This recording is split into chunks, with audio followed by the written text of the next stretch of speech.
اعوذ باللہ من الشیطان الرجیم بسم اللہ الرحمن الرحیم انما مثل الحیات دنیا کماء انزلناہ من السماء۔ اس دنیا کی زندگی کی مثال تو ایسے ہے جیسے کہ پانی جو ہم برساتے ہیں بلندی سے آسمان سے، فاختلط بہ نبات الارض، تو اس کے ساتھ نکل آتا ہے زمین سے سبزہ۔ پانی برسا، زمین بے آب و گیا تھی، کوئی ہریالی نہیں تھی، نہ کوئی گھاس ہے، کچھ نہیں ہے۔ بارش کے بعد جو ہے زمین کے اندر سے ہی پھر وہ ہریاول ابھر کر آ گئی ہے۔ فاختلط بہ نبات الارض، نبات تو زمین میں موجود تھی، اس کو نکالنے کا ذریعہ پانی بنا ہے۔ مما یاکل الناس، جس میں سے کہ لوگ بھی کھاتے ہیں، والانعام، اور جو چوپائے ہیں اور حیوانات ہیں وہ بھی کھاتے ہیں۔ حتی اذا اخذت الارض زخرفہا، یہاں تک کہ جب زمین خوب اپنا سنگھار کر لیتی ہے۔ اب یہ دیکھیے بڑے خوبصورت الفاظ ہیں۔ زمین جب اس میں سرسبز ہے، شاداب ہے، کہیں آپ نے دیکھا کہ کہیں جو ہے وہ سرسوں کے پھول ہیں، وہ پیلا گہنا جو ہے اس نے پہنا ہوا ہے، تو قرآن مجید نے لفظ استعمال کیا جب وہ اپنا پورے طرح سنگھار کر لیتی ہے۔ حتی اذا اخذت الارض زخرفہا، وہ اپنی پوری رونق اور چمک دمک حاصل کر لیتی ہے، وزینت، اور خوب مزین ہو جاتی ہے، سولہ سنگھار کر لیتی ہے۔ وظن اہلھا انہم قادرون علیہا، اور اس زمین کے مالک جو ہوتے ہیں وہ سمجھتے ہیں کہ اب ہم اس پر قادر ہیں، یعنی فصل ہماری تیار ہے، بس اب کل دو دن کی بات ہے یا پرسوں کاٹنی شروع کریں گے، اب ہم جا کے کھتے بھر لیں گے یا اناج لے جائیں گے یا پھل لے جائیں گے۔ لیکن کیا ہوتا ہے، اتاہا امرنا لیلا و نہارا، کہ اچانک ہمارا ایک حکم آتا ہے اس کھیتی پر یا اس باغ پر، رات کے وقت یا دن کے وقت، فجعلناہا حصیدا کأن لم تغن بالامس، اور ہم اس کھیتی کو یا اس باغ کو ایسا کر دیتے ہیں کہ جیسے وہ کھیت کٹ چکا یا باغ اجڑ چکا، جیسے کہ وہ تھا ہی نہیں۔ ساری ان کی محنت اکارت گئی، ساری ان کی امیدیں جو ہیں پانی پھر گیا۔ یہی معاملہ انسان کا ہے، محنت کرتا ہے، مشقت کرتا ہے، لیکن جب وقت آئے گا موت کا، جب آنکھ کھلی گل کی تو موسم تھا خزاں کا، تو معلوم ہوگا کہ کچھ بھی نہیں ہے۔ کذالک نفصل الآیات، اسی طرح ہم اپنی آیات کی تفصیل کرتے ہیں، لقوم یتفکرون، ان لوگوں کے لیے جو غور و فکر سے کام لیں۔ واللہ یدعو الی دار السلام، اور دیکھو اللہ بلا رہا ہے تمہیں سلامتی کے گھر کی طرف۔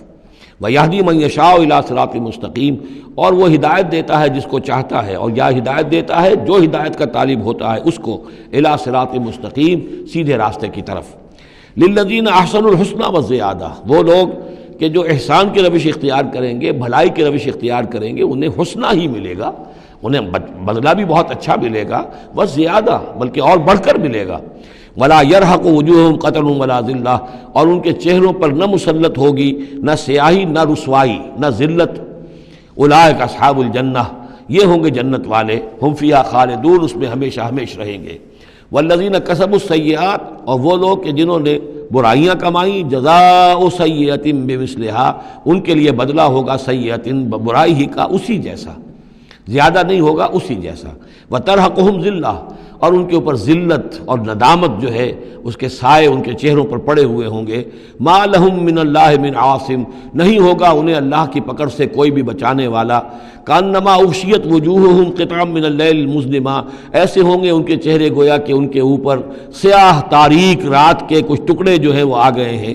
اولئک اصحاب النار، یہ لوگ ہوں گے جہنمی، ہم فیہا خالدون، اور رہیں گے اس میں ہمیشہ ہمیشہ۔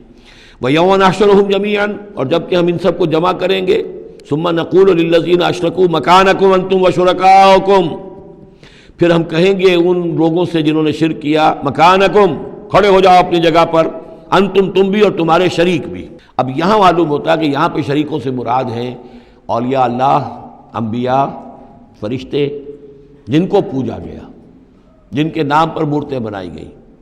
یعنی ایک تو ہے کہ جو ہوائی ہیں، لات منات عزا کون ہے کچھ پتہ نہیں، لیکن یہ کہ بہرحال جیسے کہ حضرت نوح علیہ السلام کی قوم جن کو پوجتی تھی وہ بھی اولیاء اللہ تھے۔ ود اور سواع، وہ آئے گا جب ہم سورہ نوح پڑھیں گے۔ پچھلے زمانے کے اولیاء اللہ تھے، نیک لوگ تھے، ان کے انہوں نے بت بنا لیے۔ ہمارے ہاں وہ بت نہیں بنتے، قبریں پوجتی ہیں۔ لیکن یہ جو مسئلے ہوتے ہیں یہ ان لوگوں کے شرکاء کی بات ہو رہی ہے کہ جو نیک لوگ ہیں، اللہ کے بندے ہیں، فرشتے ہیں، ارواح ہیں، شیخ عبد القادر جیلانی ہیں، یا یہ اور کوئی اللہ کے بڑے نیک اور اونچے بندے ہیں، تو ہم کہیں گے نقول للذین اشرکوا مکانکم انتم وشرکاؤکم۔ اب دیکھ لیجئے یہاں یہ خیال نہ ہو کہ یہ لوگ جو ہیں اتنے اونچے رتبے والے ہوں گے، ان سے ایسے کیسے خطاب ہو جائے گا۔ تو اللہ نے جیسے خطاب حضرت عیسیٰ سے کیا، یا عیسیٰ ابن مریم، وہ ہم پڑھ چکے ہیں سورہ مائدہ کے آخر میں۔ تو الرب رب وَإِن تنزل والعبد عبد وَإِن ترقى، تو شان جو ہے اللہ کی وہ تو بہرحال بہت بلند ہے۔ فَزَيَّلْنَا بَيْنَهُمْ، تو ان کے درمیان ہم سارے رشتے منقطع کر دیں گے۔ وَقَالَ شُرَكَاؤُهُمْ مَا كُنتُمْ إِيَّانَا تَعْبُدُونَ، وہ جو ان کے شریک تھے جن کو وہ ان شریک سمجھ کر پوج رہے تھے، معاذ اللہ وہ بری تھے۔ شیخ عبد القادر جیلانی بری ہیں اس شرک سے جو ان کے لیے ان سے دعائی کرنے والے، استغاثہ کرنے والے جو کچھ کر رہے ہیں شرک، اس سے شیخ عبد القادر جیلانی رحمۃ اللہ علیہ بری ہے۔ یا کوئی بھی کسی مزار پر جا کر کوئی غلط حرکتیں کرتا ہے تو صاحب مزار کے اوپر اس کا کوئی وبال نہیں ہے، وہ تو اپنی زندگیاں گزار گئے۔ تلک امۃ قد خلت لہا ما کسبت ولکم ما کسبتم، وہ تو ظلم ہو رہا ہے ان کے اوپر، وہ تو الٹا مقدمہ دائر کریں گے۔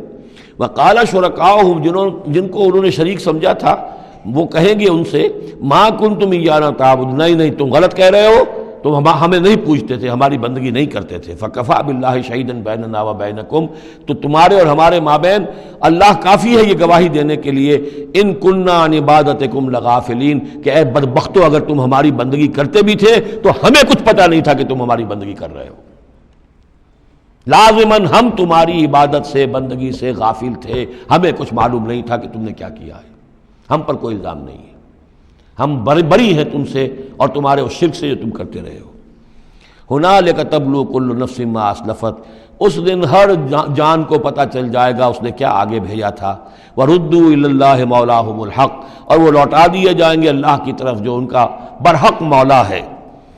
وضل عنہم ما کانوا یفترون، اور جو انہوں نے گھڑ لی تھی چیزیں، افطرا کیا تھا، وہ سب کا سب ہوا ہو جائے گا، اور وہ ان کے ہاتھوں کے طوطے اڑ جائیں گے اور گم ہو جائیں گی وہ ساری چیزیں جن کو سہارا سمجھا ہوا تھا کہ ہم وہاں جائیں گے تو ایسے شفاعت ہوگی اور ایسے بزرگ ہمیں بچا لیں گے اور اس طریقے سے جو ہے وہ ہمارے لیے ذریعہ بن جائیں گے، وہ سب کا سب معلوم ہوگا کہ خواب تھا، جو کچھ کے دیکھا، جو سنا افسانہ تھا۔ صدق اللہ العظیم۔